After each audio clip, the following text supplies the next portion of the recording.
Good evening, good evening. It's episode 2, podcast, health and wellness. Me and Coach Vance, Dr. Hodges here. Going to finish up what we was talking about last time on episode 1, talking about weight loss supplements, the benefits, the cause and effect, the good, the bad, the whole nine. So we're going to kind of jump right into it. Doc, the first thing, a lot of folks, a lot of emails I've gotten, a lot of questions I've gotten is people want to know the side effects of the medication and not just the side effects of it. Is there any harm in the medication as opposed to good? Last time we talked about a lot of the good benefits of it and dropping weight. So a lot of people want to know different side effects that they've heard on the news and different things like that. So they kind of want to know the side effects of the weight loss and the risks of taking the drugs, the different types of weight loss medication. Right.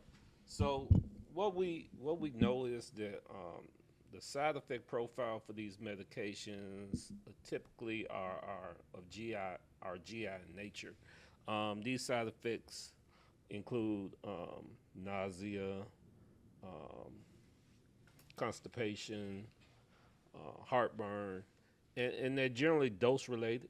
So the higher you get up in dose, the more pronounced the side effects become.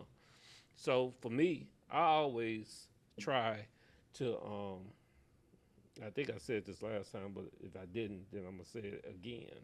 Find the lowest effective dose to get to our achieve goal or our desired goals. Which one, for those who are overweight or obese, are a decrease, a drop in weight, and for those who are diabetic, it'd be a drop in the hemoglobin A1C levels. So, depending on why we're using the medications, it's always about finding the lowest effective dose to get your desired goal. Now, I pulled up something.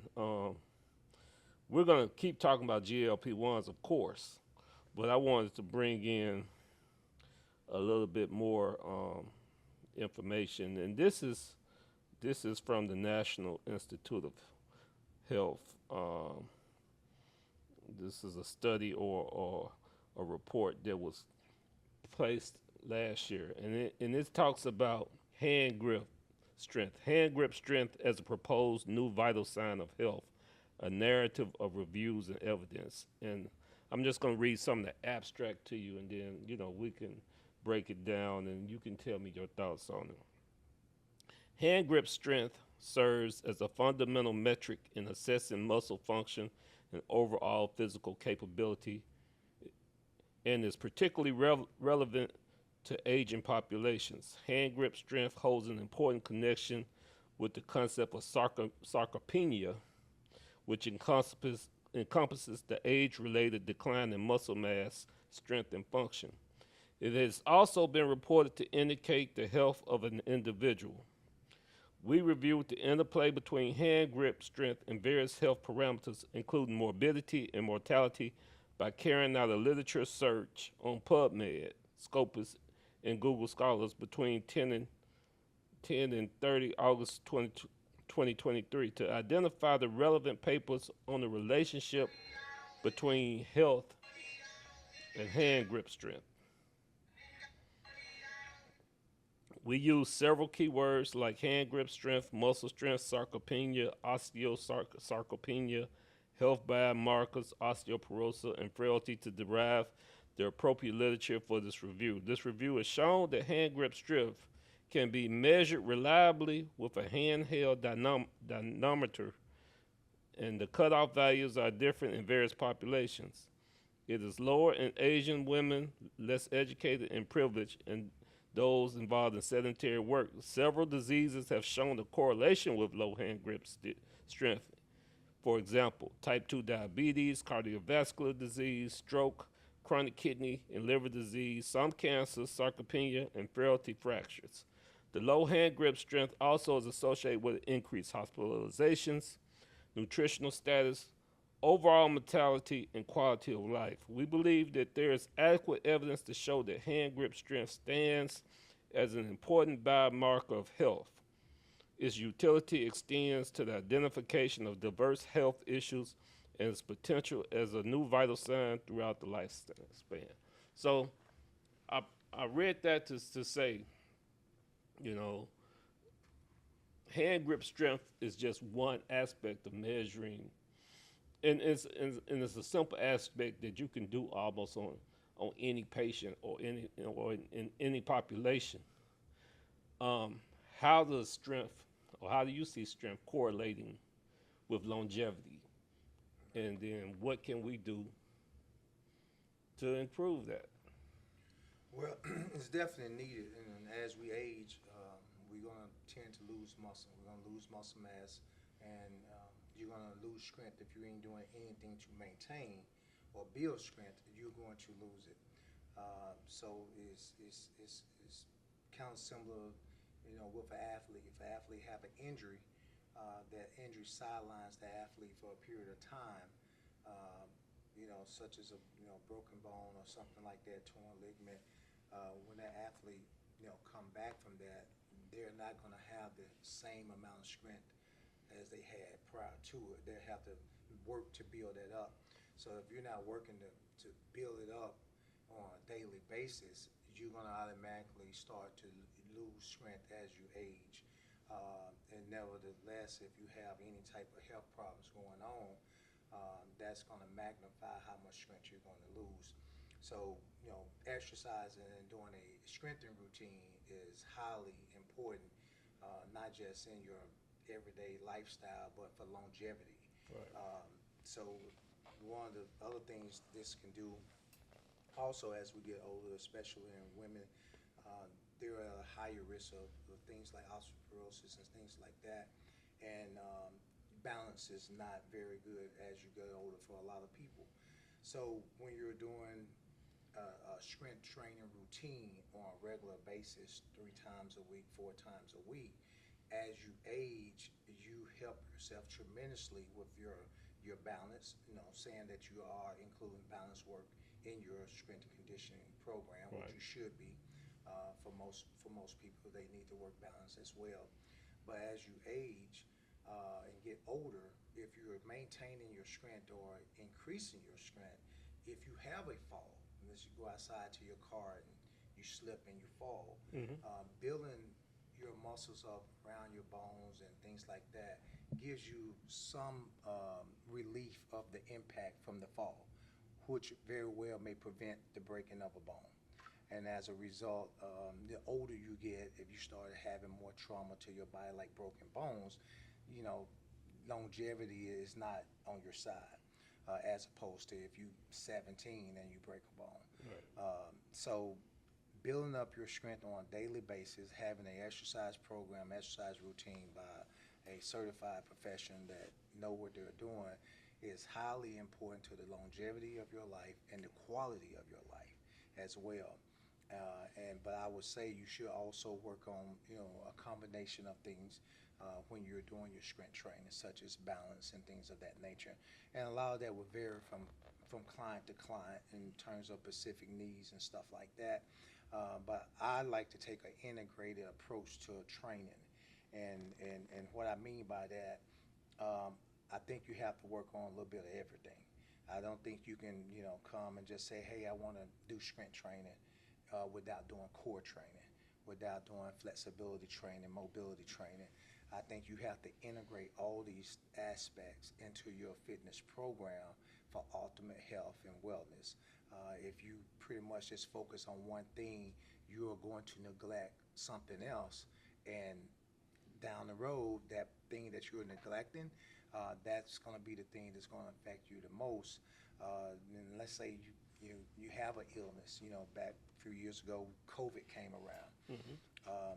I was reading somewhere where a lot of the people that did, pass away or get very sick from COVID, a lot of them wasn't in the best physical shape. Right. And wasn't on a regular exercise program. Right. And not all, not all. I'm pretty sure there was people uh, that suffer from the illness and things like that exercise on a regular basis. Right. So I'm not saying everyone, but there was a higher risk of people that were sedentary, that the COVID and other illness, pneumonia, things like that, took more of effect on them as opposed to someone that was, pretty much, exercising on a regular basis. So we need to value, even with the weight loss. I've had clients that have done it, and they say, "Hey, I got to tone up now. I got to tone up," and the reality is, you should have already been on an exercise program prior to starting the weight loss, Right. um, supplements and things like that. And then as you're doing that, if you're already on a program, and even if you're not on a program, if you start a program when you're starting it, it's going to benefit you tremendously. And you may not, have the excess weight carryover, I would say, from the weight loss. And that's what, you may see in a lot of people. Some people say, well, they lost weight too fast. They lost weight too fast. And I don't think it's so much they lost weight too fast. I think it was more they wasn't maybe on a good exercise program along with doing the exercise, the weight loss. So it's very important that they are exercising in a good program with a highly certified trainer or someone that's of a profession that know what they're doing, to keep them on the right track and while they're on their weight loss journey. Absolutely, absolutely. So there's a couple of things you touched on, and with this isn't a COVID talk, but yeah, absolutely. COVID, we saw highest mortality rates in patients with like hypertension, heart disease, pre-existing heart disease, diabetes, these chronic illnesses that we're talking about and trying to prevent on a daily basis by exercise, diet, and weight loss are the same diseases that were seen to be in higher prevalence in those that died from COVID. Right. Not to say that everybody who died from COVID had high blood pressure Right. or was diabetes, but we definitely saw that there was a higher mortality rate Right. in patients with pre-existing diseases. Now, that gets back to our GLP-1 talk, where we were talking about last time. We were talking about what was necessary when patients are on GLP-1s, and as I stated previously, I tell all my patients you need to be exercising, and not just exercising. You specifically need to be weight training Right. when you start these medications, because we know you're gonna lose weight. But if you're losing weight and not weight training, you'll be at higher Right. risk for losing muscle as well. Right. And I have young patients that are trying to lose weight, but I also have patients that are 60 and over trying to lose weight. And I'm concerned about it with all of my patients. I'm especially concerned about it with my older patients. Right. Because, while I wanted to see you lose some weight, if you have a BMI of greater than 30 or 35 or whatever that BMI is, the two things I don't want to see you lose are strength and muscle. Right. And they essentially go hand in hand. Right. Those with bigger muscles normally are stronger. Right. So, and even if your muscles, and don't get me wrong, women, you are not going to turn into a man or start looking like a man They think they are. if you weight train. Yeah. You're not. You're not. Those who do generally are taking something that enhances the growth of their muscles. Or genetically, body type genetically may, that just may be the biggest part of it. Some people have to factor, they have to factor in their genetics, Right. and genetics plays a major role in your body. You know, Mm-hmm. you can hit the gym a lot, but your genetics will play a part in that. And most of it's going to be your nutrition and what you're doing in the gym, but genetics can factor into that. But like you said, there are a lot of ladies that do have the fear, and I get it all the time. I don't want to look like a man, this and that, and they kind of a little bit afraid of lifting weights. But the reality is, um, lifting weights is probably the best way and the quickest way to burn calories and eliminate body fat. It's pretty much it.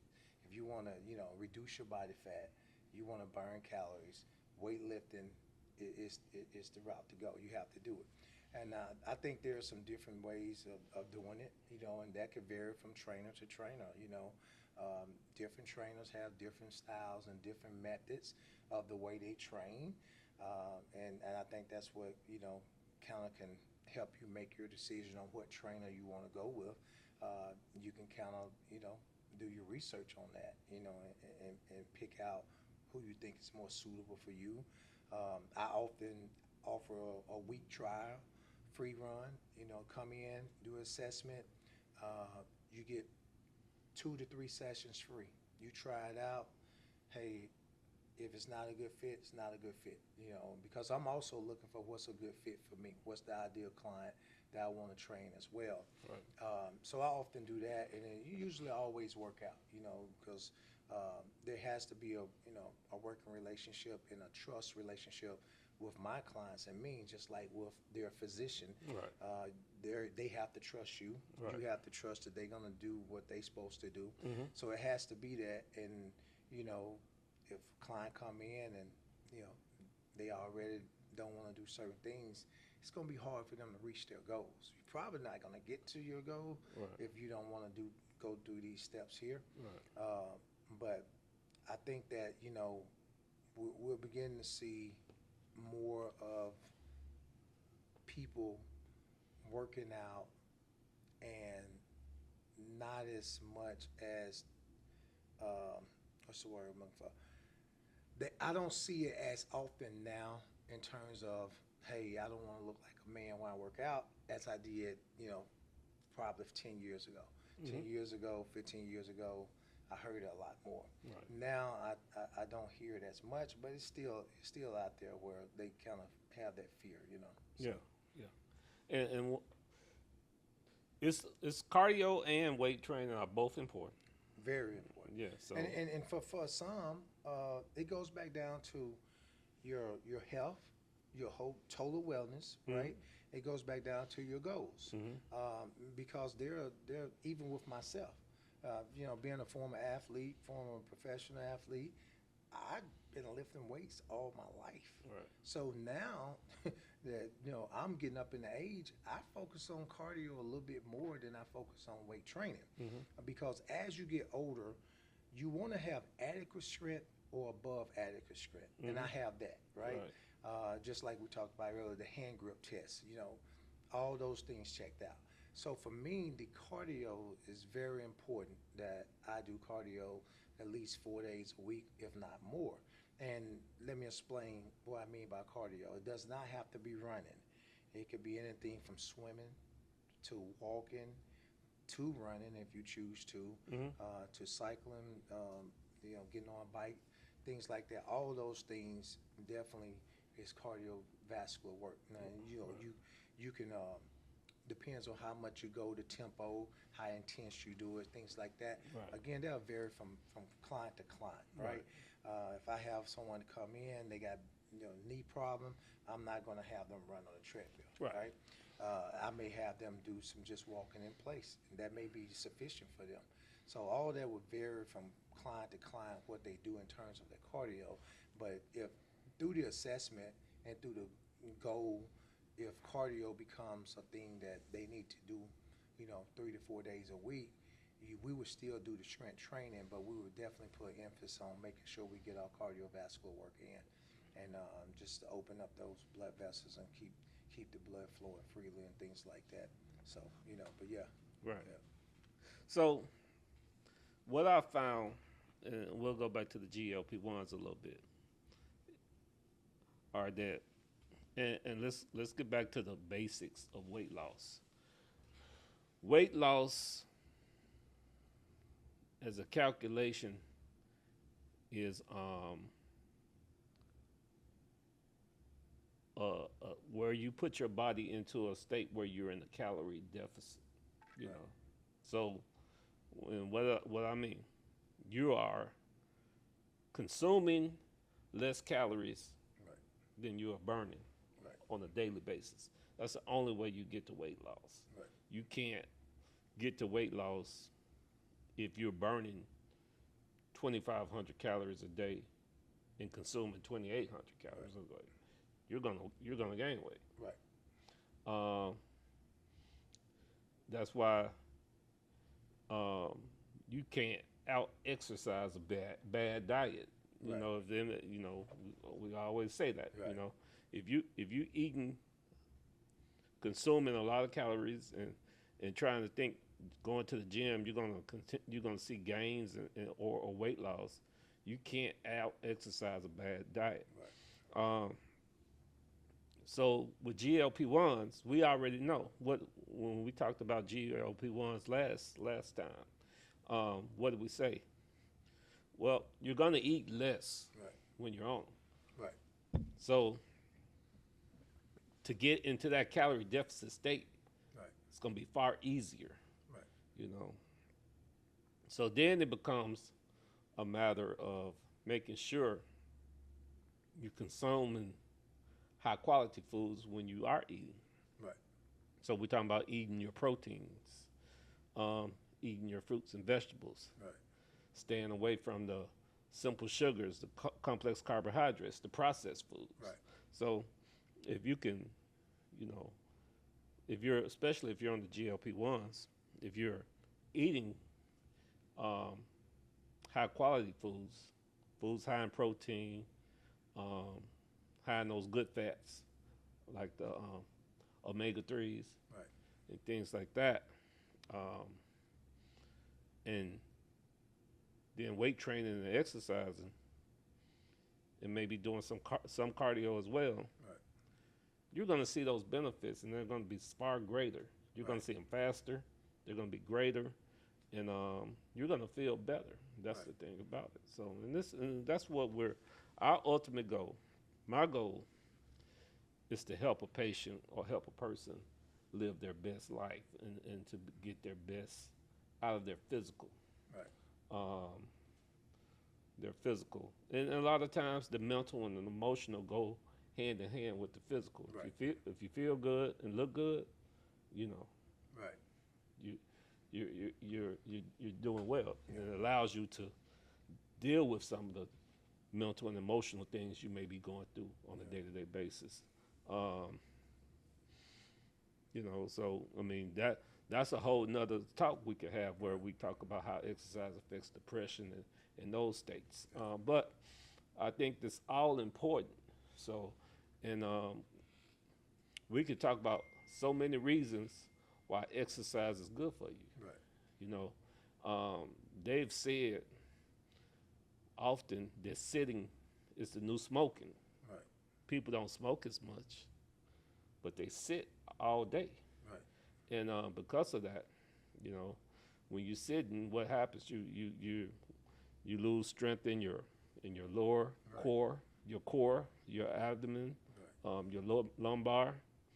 Those are your core muscles, and then also you're losing strength in your glutes, your quads, because you're not. Even affect circulation as well. Absolutely. So, by exercising on a daily basis, strength training, and doing those things, you combat the fact that sometimes or quite often, because of employment and things like that, we're sitting all day. A lot of people have called, and they kind of been tuning in to the podcast, and they've asked me questions, or they may see me, and they ask me questions. They say, well, what are your stance on GLP-1s and weight loss supplements in general? And, I've been in the training business for, 24 years now, as a certified trainer.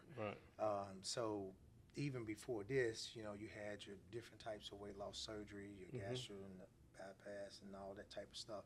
And I've had clients that had those weight loss surgeries. Right. I've had clients that have had them and Mm-hmm. then started training with me.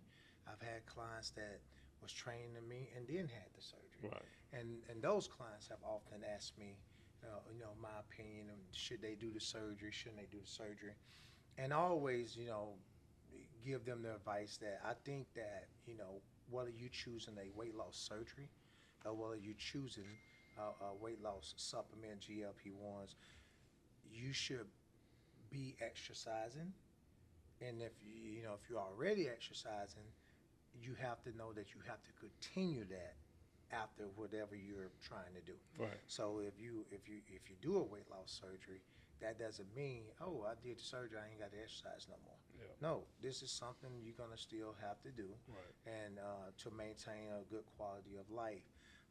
So I tell them that I'm not opposed to clients doing anything that's gonna be beneficial and healthy for them and give them a good quality of life. Absolutely. So if that's taking GLP-1s, then you need to take it, but you need to complement that with a exercise program that's put together by a highly certified trainer.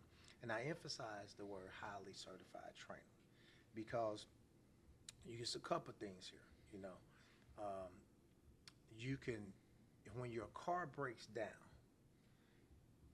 you don't want to take your car and get it serviced by anybody. Right. You want to take your car to a certified reputable mechanic Yes. that has a reputation, has the knowledge, that know what they're doing. Nowadays, everybody's training. Mm-hmm. You got everybody say, hey, I'm a trainer, I'm a personal trainer.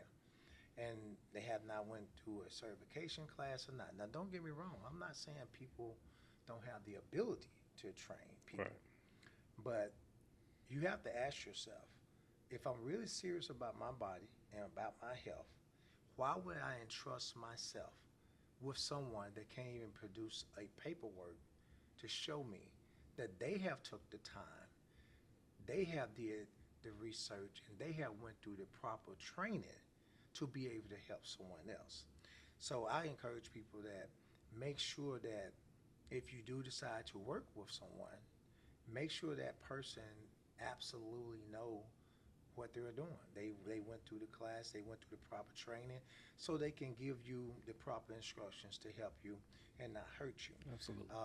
But I think if you're doing both, like you said earlier, that's when you're going to yield the highest results. Right. So if you're doing, the GLP-1s along with a exercise program that's put together by a certified trainer, you're going to yield the highest results. Yeah. And if you're just doing one, not doing the other, you may get some results, Right. but it's probably not going to be the results that's going to be able to benefit you for a long period of time. Right. And you want longevity and you want a great quality of life. So I would recommend, if you choose to go that route, then hey, yes, if I get a client to come in here and they're struggling, we would definitely sit down and discuss it. They say, hey, what'd you think about me doing this? Hey, it works. Research shows it works. There's evidence out there shows it works. So I don't see you having a problem with you doing it. But you need to make sure you're doing this exercise program. Right. Because this exercise program is going to help maintain your body's strength, lean muscle mass, and things you need that's going to be beneficial to you to have longevity, a better quality of life. So that's kind of my take on it. In terms of that, we're gonna come to a close. Doc kind of gave some valuable input on the side effects. A lot of you guys wanted to know what's the side effects because you hear different things. Let me just say this: there are side effects to almost anything. Right. And so that you have to know. If you take blood pressure medicine, it's some side effects to it. So you kind of weigh the risk factor of, if those side effects was like, hey, it's going to cause death, then there may be something that you kind of question. But if the side effects is going to be, things constipation, nausea, and things like that, and you really need to, get that BMI down, you probably want to go with the GLP-1s and to help you from that perspective.